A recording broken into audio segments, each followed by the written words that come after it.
J'en profite pour remercier mes parents qui ne sont pas là, mes frères et sœurs, mon mari et tous mes amis qui me soutiennent dans tous mes voyages, dans tous mes délires et à petit peu près tout le temps.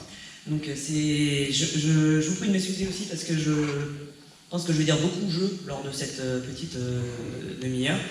C'est un exercice assez difficile et un peu narcissique de raconter sa vocation. Donc voilà. Et je sais que c'est l'éloge du voyage lent, mais comme j'ai assez peu de temps, je vais le faire en marathon, en cours de temps. Donc voilà, le voyage, une vocation moi, qui m'a happé toute jeune. Alors pourtant j'étais pas du tout destinée à ça, parce que j'ai grandi en Sologne, la version très chasse, pêche, nature et tradition. Et j'ai appris à voyager avec une bibliothèque, donc toute la... Mathès, oui. le micro, plus près. Ah, là. Voilà, mes premiers voyages, ça a vraiment été la bibliothèque, ça a vraiment été la lecture. Tous les voyageurs, les explorateurs, mais aussi les auteurs classiques. J'étais passionnée par les pionnières de l'aviation. Et chaque livre m'a donné envie de faire un métier, donc le métier qui correspondait au livre. C'était un petit peu difficile de tout faire. Et donc j'ai eu le déclic, alors pas du tout en partant en voyage, mais dans ma bibliothèque. Ceci dit, à 15 ans, je suis donc parti pour le premier voyage de ma vie, le sud de la France, dépasser Clermont-Ferrand. Mes parents ont déménagé dans le sud, et ça a été l'occasion du grand chamboulement de ma vie, parce que je pense que s'ils n'étaient pas partis, je serais carpiste professionnel aujourd'hui. Passer Clermont-Ferrand, j'ai eu l'occasion de prendre l'avion pour la première fois l'été d'après et partir aux États-Unis. Je me suis rendu compte qu'il existait autre chose que la pêche à la carpe. Et de là, tout a commencé, parce que passer le collège, j'ai dû m'orienter quand même vers une idée de métier. Donc aventurier n'en faisait pas partie. Pilote de chasse, j'ai essayé, l'armée n'a pas voulu de moi pour incapacité à la discipline militaire. J'ai tenté de faire autre chose. Pour voyager, j'ai étudié les sciences politiques, l'archéologie, l'histoire, l'escrime, pour faire un petit peu Kessel, un petit peu Zorro, un petit peu Indiana Jones. Et finalement, je me suis rendu compte qu'il n'y avait pas beaucoup de métiers qui correspondaient à mon envie de voyager vraiment de façon libre. Donc je suis parti l'été de mes 18 ans en stock faire le tour de l'Europe avec 30 €, ça m'a pris comme ça. Et je me suis dit, c'est formidable, je suis complètement libre. Bon, j'étais pas tout à fait libre parce que j'avais emporté 60 kg de conserve dans mon sac à dos. Donc au bout de 2 jours, j'ai compris que le cassoulet et le thon, c'était pas la meilleure façon de voyager. Mais j'ai appris pour la suite. Ensuite, j'ai réussi à avoir grâce à la Fondation Zelidja, une bourse pour partir faire un voyage en solo, à vélo. Donc je suis catapulté à Beyrouth. Et de là, alors là c'est l'Écosse, c'est pas Beyrouth, mais de là j'ai remonté de Beyrouth à Istanbul, le Liban et la Turquie à vélo sur les traces d'Alexandre, qui coïncidaient d'ailleurs avec celles des réfugiés, puis c'était au début de la guerre. Au départ j'avais demandé Liban, Syrie et Turquie, mais ils n'étaient pas très chauds. Donc ça a été un peu le premier voyage en solo que j'ai fait, de 2 mois et demi. Et là, j'ai vraiment découvert ce qu'on appelle l'ailleurs, enfin l'autre, ce que tous les voyageurs ressentent, l'hospitalité exceptionnelle des gens. Tous ceux qui ont un peu parcouru le Moyen-Orient savent que c'est parfois trop. Donc le voyage n'est jamais solitaire en fait. Je pense qu'à part la dernière semaine où je me suis offert une pause devant Troyes pour bouquiner mon Iliade toute seule, et encore, il y avait un marin qui venait m'apporter un bol de soupe tous les jours. J'ai été accueilli tous les jours par des gens, et là je me suis dit c'est quelque chose d'extraordinaire. Je pars avec mon vélo, les gens m'arrêtent sur la route, m'invitent, et pas des gens en particulier. C'est ce qui m'a le plus touché lors de ce voyage, c'est qu'au Liban, je pense que j'ai pas dormi j'étais parti juste avec une bâche et un duvet, et je pensais pas être accueilli autant par des gens aussi différents. Qui m'est arrivé de passer en 2 jours d'une maison de berger, enfin de tente pardon, de berger au milieu du Djebel, et le lendemain je me retrouvais dans une villa tout en marbre à fumer des cigares avec des médecins libanais. Le 3e jour j'étais avec des gens qui étaient très franchement affiliés au Hezbollah. mais vous pouvez être accueilli par des gens qui sont de tous les niveaux sociaux, de tous les milieux, de toutes les religions. Et ça remet en question beaucoup de choses. Je me suis dit, tous mes acquis, tout ce que j'ai engrangé, etc., à la fac, c'est finalement, qu'est-ce que c'est, puisque les gens ne voient pas ça quand ils nous voient, donc on leur donne du temps. C'est la seule chose que j'avais à donner, c'était du temps et de dessiner les gens. Et quand j'avais plus de papier, je faisais des gribouillis au bic et des faux tatouages. Mais la seule chose que j'avais à donner, c'est ça. Donc on dit profiter peut-être de l'hospitalité, en fait, les écouter. C'est ça quelque chose qui m'a beaucoup touché. C'est notamment au Liban, je me souviens une femme qui m'apportait, donc il fallait que je dessine tout le monde, et une femme qui m'apportait des photos d'elle 30 ans auparavant, où elle était alanguie sur un canapé en léopard, qui me disait « Est-ce que tu peux me dessiner ça ça me rappellera ma jeunesse ». Et elle était plus du tout alanguie sur un canapé en léopard quand je l'ai connue, mais je trouvais ça très très touchant parce que c'était une porte pour eux vers vers un ailleurs qu'ils n'auraient pas forcément l'occasion de visiter. Et le fait de ne pas juger les gens en fait sur ce qu'ils représentent, vous voyez, comme je vous dis, pour être accueillis par des gens oh là là, ou même par des trafiquants de drogue, qui ont été et qui auraient, je pense, franchement donné leur vie pour me protéger. Et ça m'a énormément touché, ça a remis beaucoup de choses en question. Donc à la fin de ce voyage, je me suis dit, dès que je suis rentré, donc j'ai vendu mon vélo à Istanbul parce que j'avais plus de sous, je suis rentré en stop et j'ai décidé de repartir, donc je suis reparti en Écosse, donc là c'est l'Écosse. L'année d'après, donc là c'était complètement différent, c'était sur les pas des poètes, la construction nationale des poètes, j'en ai profité pour faire un peu la route du whisky, mais alors l'Écosse c'était une expérience qui m'a apporté encore plus, je dirais, parce que évidemment j'avais fait la bêtise de partir en maillot de bain avec un kilt et des chaussures en fil pour pas laver les chaussettes. Je me suis rendu compte que c'était pas le Liban, qu'au bout d'une semaine à dormir dans une flaque d'eau j'ai acheté des chaussettes. Et que c'était pas la même hospitalité, parce que l'Écosse c'est quand même un pays où il y a énormément de gens qui vont pour faire du trek, énormément de voyageurs. Donc disons que l'approche est très différente du Moyen-Orient où on vous accueille à bras ouverts toute la journée. Et j'ai quand même réussi à rencontrer des gens merveilleux un peu partout. Et je me souviens notamment d'une fois où j'étais en train de jongler à Berlour sous la flotte. Et une dame qui vient me voir et qui me propose de venir prendre une douche. Déjà, c'était pas très... Voilà, t'as une douche, je ne devais pas sentir la rose. Et elle m'accueille très gentiment et elle me fait voilà, moi je suis peintre, vous dessinez, c'est génial, restez. Donc je suis resté. C'est une soirée qui était géniale, puisque je lui ai dit que je faisais donc l'Écosse sur les pas de Robert Burns, un des poètes de la construction nationale écossais. Elle m'a dit justement, je vous offre un livre et j'ai composé des adaptations de Burns au piano. Et là, elle passe sur son piano à queue et elle me joue ça.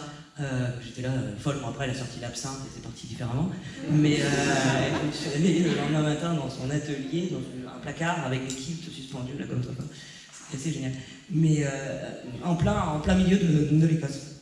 Et alors la fin du voyage a été très très dure parce que j'avais pas du tout prévu le budget suffisant pour ce voyage, et là ça a été une expérience qui m'a énormément touché, que je me suis trouvé pendant une semaine à Londres à la rue. Donc j'étais à Hyde Park, je planquais mon vélo dans un arbre, vous savez les arbres avec un buisson en bas et puis un truc en haut. Et donc je dormais dans mon buisson avec des perce-oreilles et des écureuils qui faisaient un bruit monstrueux, c'est la pire chose qui puisse arriver en dehors, c'est de voir un écureuil qui mange des noisettes avec vous. Et donc je crevais littéralement de faim, mais il me restait du tabac. Le jour où j'ai plus de tabac, je me suis dit c'est la fin des haricots, ça faisait 4 jours que je n'avais pas mangé. Donc j'ai été faire un sitting à côté en face de la maison d'un de mes amis qui habite Londres et qui n'était pas là. Et en fin de journée, j'étais comme franchement, j'étais un peu désespéré parce que j'avais même pas de sous pour aller mettre dans les cabines téléphoniques là, pour appeler en PCV mes chers parents. Et donc une dame qui s'approche de moi, qui m'apporte une paire de chaussettes et un billet de 20 livres dans un quartier très chic de Londres. Et là, je fonds en larmes. C'est trop gentil. Et cette dame ne peut pas pleurer comme ça. Elle dit, qu'est-ce qui vous arrive? Donc je raconte. Elle dit, venez chez moi. Elle m'emmène chez elle avec mon vélo, mon poncho et tout le bazar. Et elle me dit, écoutez, non, on va appeler votre sœur et tout. Donc j'appelle mes parents pour un billet de bus. Elle me dit, écoutez, on n'a pas la place chez nous, je vous emmène à l'hôtel. Il m'a amené à l'hôtel. Le lendemain matin, ils sont arrivés, autant vous dire que j'ai fait un carnage au buffet de l'hôtel et que tous les perce-oreilles, parce que j'avais mis mon vélo dans la chambre d'hôtel, il y avait des perce-oreilles partout. Et sympa. Et le lendemain matin, ils arrivent avec les clés d'un appartement. Ils avaient un petit appartement dans la même rue. Ils disent, tenez, on vous donne les clés en attendant que vous partiez en bus. Et ces gens étaient des anciens professeurs d'Oxford. Et on a discuté toute la soirée, c'était formidable. Et d'une gentillesse, c'est eux qui m'ont offert un cadeau en partant, pour vous dire. Et je me suis dit, c'est quand même incroyable parce que j'ai vécu pendant 6 mois à 50 mètres de cette maison. Et je me rends compte qu'en fait, je voyage, j'aurais pu faire ça. Enfin, je les avais jamais croisés, ces gens. Et je suis rentré bouleversé en France en me disant, mais c'est quand même incroyable de dire que j'ai pu voyager à 2 maisons d'un appartement que j'habitais. Donc ça a été un choc. Ça a été un choc et donc je me suis dit, bon, je vais essayer de refaire la même chose mais dans d'autres endroits. Ce qui a fait que je suis parti en Éthiopie, encore sur un périple littéraire, donc sur les traces de Kessel, Rimbaud, Pratt et Fred. Et c'était un moment un peu charnière de ma vie puisque j'ai arrêté définitivement mes études, je me suis lancé comme artiste. J'ai acheté un camion, j'avais pas mon permis bien sûr, et une fois que j'ai vu ma bibliothèque dans mon vieux J5, je me suis rendu compte qu'en fait je pouvais juste dormir sur la route de secours. Donc c'était un échec, et je suis parti dans un fort en région parisienne, un ancien fort, voilà. Et de là j'ai programmé ce voyage en Éthiopie où je suis retourné, donc c'était sur 2 ans, j'y suis retourné 3 fois. Donc je suis arrivé à Addis Abeba, j'avais volontairement pas voulu me documenter, je comptais acheter un vélo. Finalement, j'ai vu que c'était même pris un cheval et qu'il y avait beaucoup moins besoin de pièces de rechange. Donc j'ai acheté un cheval. C'était une très mauvaise idée, je vous déconseille, parce que j'avais pas pensé aux yens. Donc j'ai dû naviguer avec mon cheval, les enfants qui aiment bien taper dessus, et faire pipi autour de ma tente le soir pour éviter les hyènes et protéger mon cheval derrière des cactus. C'était très drôle. C'était assez sympathique, mais il y avait donc en Éthiopie, je ne sais pas s'il y en a parmi vous qui connaissent ce pays, mais pour moi ça a été un coup de cœur immédiat. C'est un pays qui est d'une beauté farouche, et comme ses habitants d'ailleurs, qui sont quand même, c'est le seul pays d'Afrique qui n'a pas été colonisé. C'est un pays qui soit vous aimez, soit vous détestez, qui vous prend aux tripes, littéralement. Donc j'ai été pas mal dans un village à Chachamene, qui est la patrie des Rastafari. Où je dessinais des fresques, voilà, on échangeait beaucoup sur la permaculture, sur la langue française, sur plein de choses, et j'ai énormément appris en Éthiopie auprès de gens qui sont... C'est un pays qui est très très spirituel, des gens qui sont très très fiers, mais c'est un pays qui est très dur. Et après le Moyen-Orient, qui est très hospitalier, ou l'Europe, surtout l'Europe, c'est vrai pour moi, être confronté à un pays où on est parfois le sale étranger, parce qu'en Éthiopie c'est quand même assez courant de se prendre des cailloux ou de se faire traiter de sale pharyngé à longueur de journée. Je ne dis pas partout, hein, faut y aller, hein. Mais c'est un pays qui est quand même assez dur. L'Éthiopien est très très fier de sa culture, très très fier d'être pas africain d'ailleurs, parce qu'ils sont éthiopiens et pas africains. C'est un pays qui est un peu raciste aussi quand même, voire pas mal.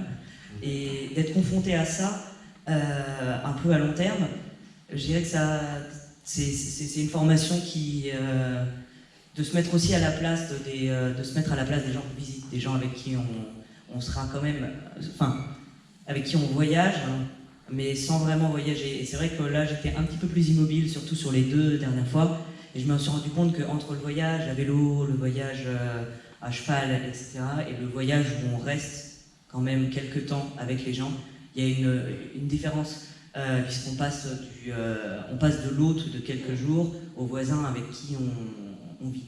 Donc c'est un pays qui m'a vraiment fasciné, et que je recommande à vraiment tout le monde. C'est un peu unique, comme cette spiritualité ambiante, des gens qui sont... Alors ça, c'est les fumeurs de chat. Mais c'est vrai que quand on est reçu chez les gens, souvent, c'est une drogue qui est encouragée par l'État, hein. Et c'est comme des amphétamines, il faut en mâcher à peu près 300 grammes, je crois. C'était un peu le problème quand vous vivez pendant longtemps avec les gens, c'est qu'il faut aussi prendre certaines coutumes. Mais bon, avec modération, bien sûr. Donc, voilà. Et donc, oui, ça c'est un pays qui m'a vraiment marqué. Et en revenant d'Éthiopie, je me suis dit, j'ai eu un petit coup de... il me manque quelque chose, qu'est-ce que je pourrais faire pour continuer à vivre du voyage. Donc je suis illustratrice, je dessine des bandes dessinées, mais très clairement, c'est pas avec ça que je vais bouffer la tour d'argent. Et donc, qu'est-ce que je pourrais réaliser comme rêve tout en continuant à voyager? Et donc, j'étais sur un projet de BD, de BD sur la cascade. Donc j'ai été dans une école de cascadeurs, et en fait, je me dis, voilà, maintenant, je pense que je vais continuer à voyager, mais un peu dans le temps et dans l'histoire, en interprétant des rôles que je pourrais pas forcément interpréter partout, enfin d'une certaine manière. Donc je me suis lancé dans la cascade, et de là, j'ai décidé d'aller m'entraîner en Asie. Donc je suis parti boxer en Thaïlande il y a 2 ans, et là je suis retourné pour m'entraîner. Et ces voyages, ça a été merveilleux pour moi, parce que bon, alors, c'est un voyage par le sport, mais c'est un lien qui est comme la musique ou comme le dessin, qui vous permet vraiment, vraiment de partager la sueur, les coups quotidiens avec les gens, toute la petite monotonie en fait qui fait qu'on est exactement tous pareils. Quand on monte sur un ring, il n'y a pas de nationalité, il n'y a pas d'âge, il n'y a pas de sexe, il n'y a plus rien. Et c'est quelque chose qui m'a vraiment beaucoup, beaucoup appris. Et notamment lors de mon dernier voyage, pour la première fois, je suis parti avec un ami. Et je pense que je me suis dit, c'est quelque chose. Je défendais avant toujours le voyage en solitaire. Il y a un côté un peu égoïste aussi à ça, d'être tout seul face à une immensité et de réciter ses poèmes, des chansons à boire, mais tout seul avec soi-même. Et là, de voyager à plusieurs et de voyager avec l'amitié, avec un ami, avec toutes les galères qu'il peut y avoir, les réconciliations, etc. Je me suis dit que c'est merveilleux parce qu'en fait, on a encore des choses à apprendre, encore toujours des voyages à découvrir, des voyages avec des personnes, des voyages en rencontrant. Et pour le coup, en rentrant en France, je me suis vraiment, vraiment dit que c'était plus des voyages. En fait, maintenant, c'est un voyage à long terme qui peut se passer un petit peu n'importe où. Et c'était mes Thaïlandais. C'est un peu l'impression que j'ai aujourd'hui, c'est si on me demande demain de partir n'importe où, d'ailleurs, je pars. Mais si j'ai envie d'aller voyager vers Raspail, où j'habite, sinon raison, j'aurais l'impression de faire le même voyage. Et je pense que toutes ces expériences de voyage complètement différents, dans des endroits différents, m'ont juste appris à regarder le voyage comme un état d'esprit et pas comme un déplacement. Et c'est un petit peu ce que j'essaie de faire aujourd'hui un peu tous les jours, donc de voyager aussi bien dans le métro qu'en partant ailleurs, et de voyager, en fait, d'essayer de faire partager, bien sûr, tout ce que les gens ne peuvent pas voir, parce que c'est vrai que le dessin, le partage, etc., ça sert justement à ça. Mais vous voyez justement ces deux beaux jeunes hommes qui s'appellent Sergueï, tous les deux, sont des cascadeurs russes que j'ai rencontrés avec qui je m'entraînais à Bangkok, et qui ne voient pas à Grande, c'est un quartier où il n'y a vraiment que des Thaïs. Et pour eux, ils me disaient, voilà, tu as été notre voyage pendant 2 mois, on a voyagé tous les jours, et on a lié une amitié tout à fait géniale. C'est des gens qui, comme mes entraîneurs thaï, c'est avec des amitiés comme ça, avec des rencontres comme ça que je me plais à espérer qu'aujourd'hui, chacun, soutenu par ses expériences, peut accomplir tous les rêves qu'il veut. Voilà, donc moi, c'est grâce au bouquin et grâce après au voyage en mobilité, je vais dire, que j'en suis venu à me décrire comme vagabonde, parce que je vais pas dire que je suis voyageuse parce que c'est un peu péteux, mais vagabonde parce que c'est un ensemble. Voilà. C'est vraiment le vivre dans le voyage tous les jours et voir son voisin comme si c'était le magnifique guerrier Maasai dont vous vous souviendrez toute votre vie après l'avoir portraité. Et j'essaie de me dire que c'est donc un voyage de l'esprit et qui peut nous permettre à tous, oui, de réaliser tous les rêves. Vous voyez, je ne suis pas Zorro ni rien, mais j'essaie aujourd'hui de réaliser à peu près tous mes rêves d'enfance et de les faire cohabiter pour en faire un métier qui n'est pas un métier de vagabond. Voilà. C'était le directeur du Jack Estent et mon ami Robert, donc, avec qui je suis parti en Thaïlande.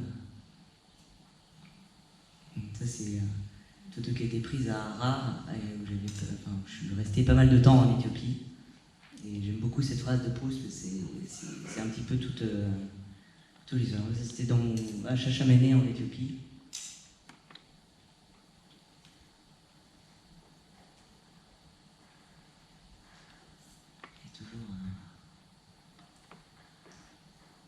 Donc voilà, je ne sais pas s'il y a des vocations de voyageurs, parce qu'à mon avis, il y a autant de vocations de voyageurs qu'il y a de gens sur Terre.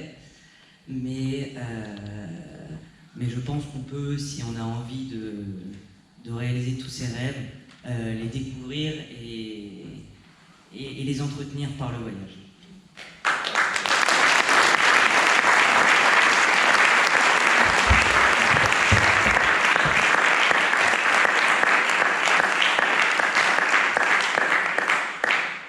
Agnès, est-ce qu'il y a quelque chose que tu n'as pas fait dans ta vie encore? Oui. Des centaines de choses. J'ai une super checklist. Alors, si tu as une super checklist, je crois que toi, tu as une super question à propos de ça. Est-ce que tu te sens aujourd'hui pleinement épanoui dans tout ce que tu fais? Et c'est un peu prétentieux de dire ça, mais oui.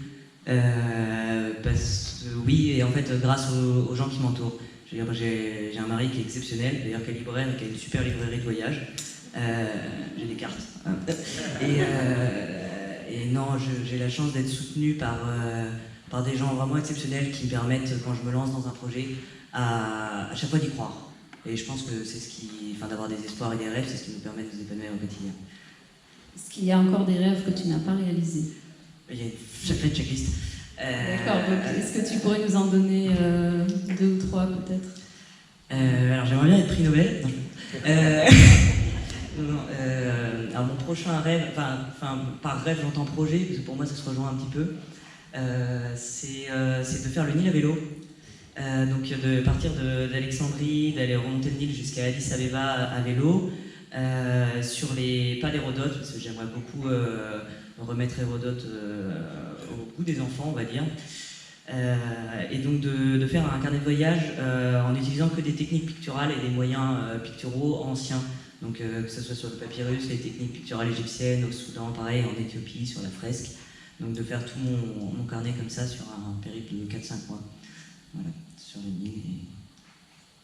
Alors justement, d'où te vient cette fascination pour les voyages sur les traces d'écrivains? Pourquoi d'ailleurs des écrivains en particulier? Pourquoi pas des explorateurs, même si certains, bien sûr, beaucoup ont écrit? Pourquoi cette fascination? D'où ça vient? Alors, j'aurais adoré être explorateur, mais je suis absolument nul en maths. Donc je me suis dit que c'était un peu dommage de réexplorer. C'est vrai qu'une exploration, je ne redécouvrirais pas l'Amérique, même si ça serait pas mal. Mais du coup, les écrivains, parce que je pense que, comme souvent, c'est des livres qui n'ont pas forcément été écrits en voyage. D'ailleurs, quand je passe sur les traces d'écrivains, c'est pas des écrivains voyageurs. À part si Pratt, etc. Et j'ai l'impression en fait de concrétiser les voyages que j'ai déjà fait avant. Donc c'est vrai que je pourrais pas aller sur la Lune comme Jules Verne. Mais quand je vais en Éthiopie et que je retrouve un petit peu les paysages que Pratt a dessinés ou l'ambiance, quand j'étais en Grèce, à Troie, où les gens trouvent ça naze parce qu'il y a 3 pierres. Moi, je revivais toute l'Odyssée, toute l'Iliade. Donc c'est concrétiser en fait les premiers voyages que j'ai faits, puisque je pense que ça vient d'abord de l'imaginaire, un voyage. C'est vrai. Et est-ce que parmi vous, public, cette présentation a fait travailler votre imaginaire et avez-vous des questions à poser à Agnès? Ou des tomates à m'envoyer. Je m'épousais.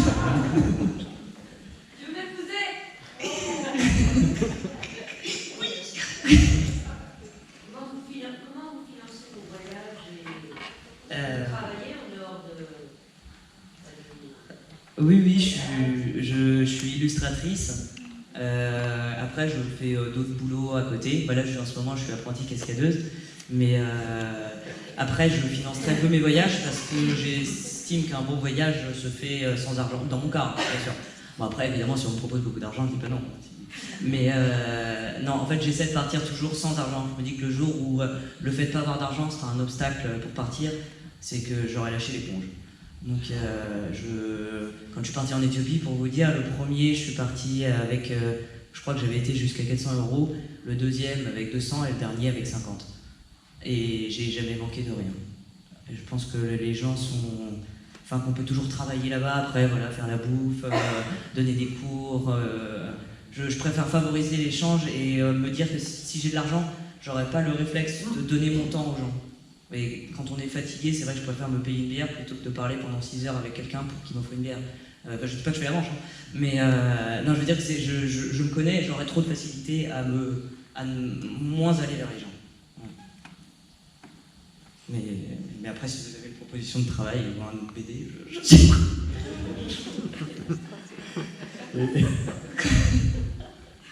Oui. Non, il y a une proposition de travail pour Agnès. C'est le moment, il y a du monde.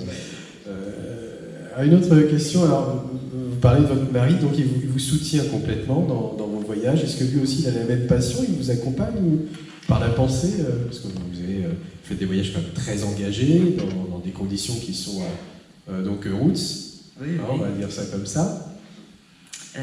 Oui, alors, mon mari m'accompagne toujours par la pensée. Et en général vient me rejoindre une semaine à chaque fois. Et non, ce qui est assez exceptionnel, c'est d'avoir des gens qui soutiennent, comme je disais. Et ce qui est génial avec mon mari, c'est qu'il me soutient dans absolument tous mes voyages, que ce soit parisien ou à l'autre bout du monde. Et il est très fier c'est vrai, de mes projets. C'est quelque chose qui est important.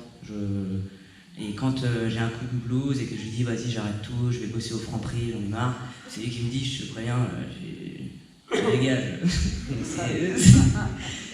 Donc voilà, c'est important d'avoir un soutien familial. Et sans mes parents, j'aurais jamais fait ça. C'est mon père qui m'a offert mon premier appareil photo, ensuite mon premier vélo pour partir. Bon, ils sont toujours persuadés que je suis à la National Geographic, même si... mais ils me soutiennent quand même. Alors moi qui te suis un peu depuis le début de l'année, j'ai constaté que tu étais toujours par Mons et par Vaux et que tu vis en fait de ce métier que tu as créé toi-même. Est-ce que tu estimes aujourd'hui que c'est suffisant pour vivre de ta passion ou est-ce que tu as encore besoin de rechercher des contrats ou enfin, là, comme tu as proposé justement tes services, mais je pense que tu as quand même... déjà beaucoup d'opportunités maintenant avec la cascade.